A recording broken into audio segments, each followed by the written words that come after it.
If we think and feel that we are a separate self, that we are a body and a mind sitting on a chair, then yes, there is a process.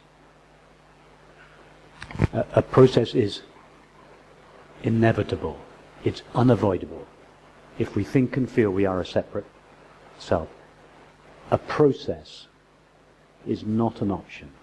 It's mandatory. It's unavoidable. The correct Advaita answer is, of course, no, there's nothing to do. Okay. But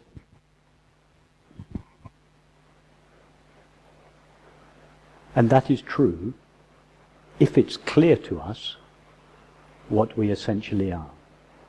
And if that is clear to us, the question as to whether or not there is something to do won't arise.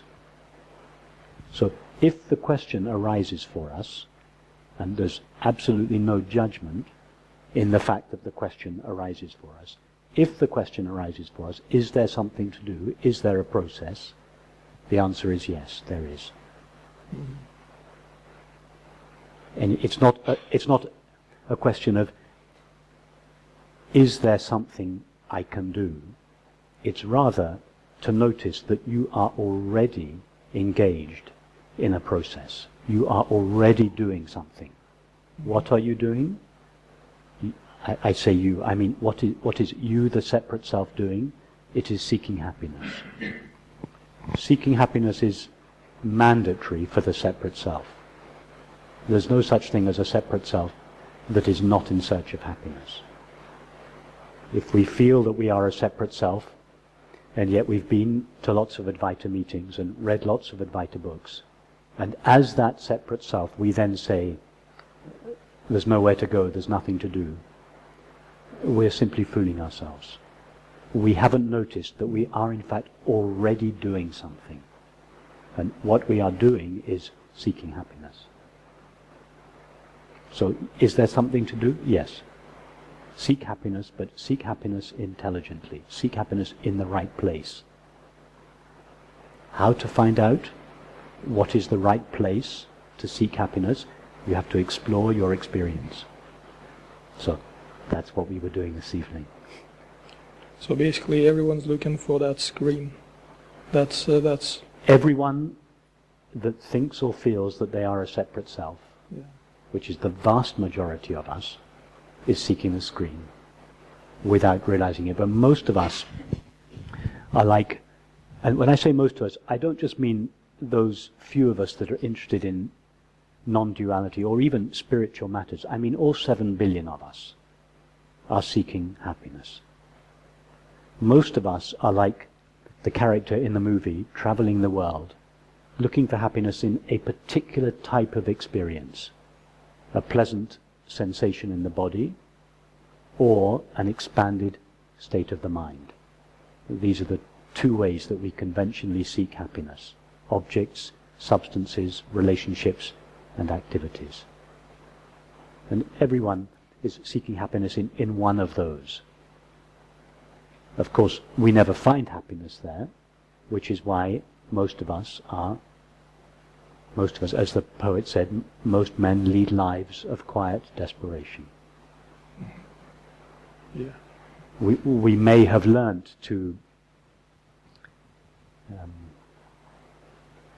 accommodate our sense of desperation, to keep it at bay reasonably well, through the acquisition of certain objects, substances, relationships, activities, but in our heart, in the privacy of our hearts, in those moments when there is no particular object grabbing our attention, the sense of there being something missing returns over and over and over again. And it's as a result of that sense of lack that we are motivated towards an object, a state, a substance, an activity, or a relationship. And sooner or later, we may become so disillusioned by seeking for happiness in objects, in states, that we pause. And of course this applies to everyone here, we question, maybe what I deeply long for in life doesn't reside in an object, state, relationship, etc. So then, many of us seek less conventional means. We go enter some kind of spiritual path, and we take up some kind of meditation, and we experience all kinds of less normal phenomena, expanded states of mind, samadhis, and these for a while seem to be the answer to our search for happiness.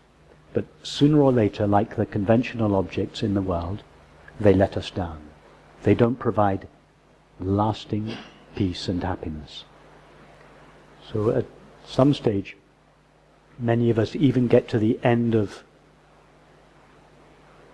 the spiritual path. We've tried all the different techniques and that are available in the spiritual or religious realm.